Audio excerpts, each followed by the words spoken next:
मैं नरेंद्र मोदी जी को कहना चाहता हूं, मोदी जी इस जन्म में तो आप हमको नहीं हरा सकते दिल्ली के अंदर आम आदमी पार्टी को। दिल्ली में एक ही आवाज गूंज रही है, आपदा नहीं सहेंगे, बदल के रहेंगे। एक निर्लज्ज, नीच, मित्रहंता, आत्ममुग्ध और चरित्रहीन व्यक्ति ने की, उसके प्रति तो क्या संवेदना। दिल्ली को उससे मुक्ति मिली। और मैं नमस्कार दोस्तों, आज के इस वीडियो में हम चर्चा करेंगे दिल्ली के विधानसभा चुनाव 2025 में भारतीय जनता पार्टी की ऐतिहासिक जीत और इसके साथ ही चुनाव आयोग की भूमिका पर उठ रहे सवालों के बारे में। हम विशेष रूप से ट्वीट पर प्रमुख राजनेताओं द्वारा चुनाव आयोग पर लगाए गए आरोपों और उठाए गए सवालों की विस्तार से समीक्षा करेंगे। दिल्ली में भाजपा की ऐतिहासिक जीत।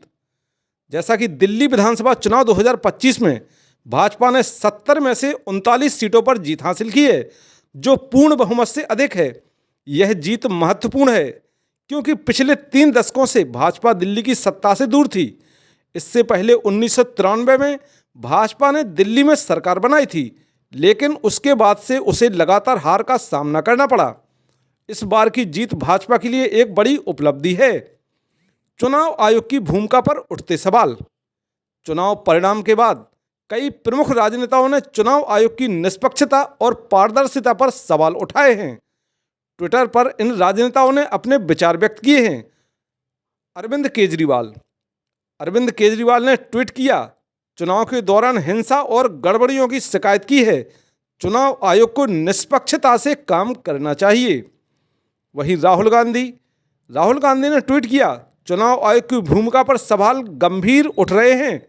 लोकतंत्र की रक्षा के लिए निष्पक्ष चुनाव आवश्यक हैं।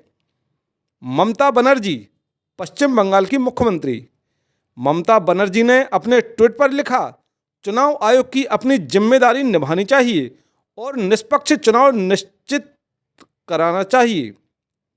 चुनाव आयोग पर लगाए गए प्रमुख आरोप। ईवीएम की विश्वसनीयता। कई नेताओं ने इलेक्ट्रॉनिक वोटिंग मशीन ईवीएम की विश्वसनीयता पर सवाल उठाए हैं।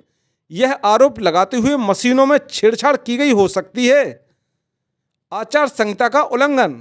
चुनाव प्रचार के दौरान आचार संहिता के उल्लंघन के आरोप भी लगे हैं, जिन पर कार्रवाई न करने का आरोप चुनाव आयोग पर लगाया गया है।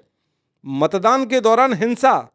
कुछ क्षेत्रों में मतदान के दौरान हिंसा की घटना की रिपोर्ट आई है, जिन पर उचित कार्रवाई न करने का आरोप भी लगा है। चुनाव आयोग की प्रतिक्रिया।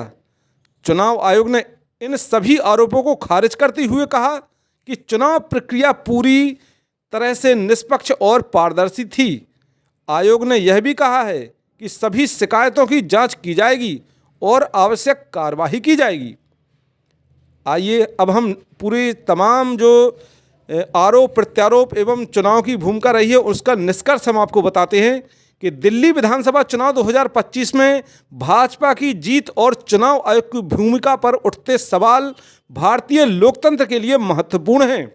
जहां एक ओर यह जीत भाजपा के लिए एक बड़ी सफलता है, तो वहीं दूसरी ओर चुनाव प्रक्रिया की पारदर्शिता और निष्पक्षता सुनिश्चित करना भी आवश्यक है।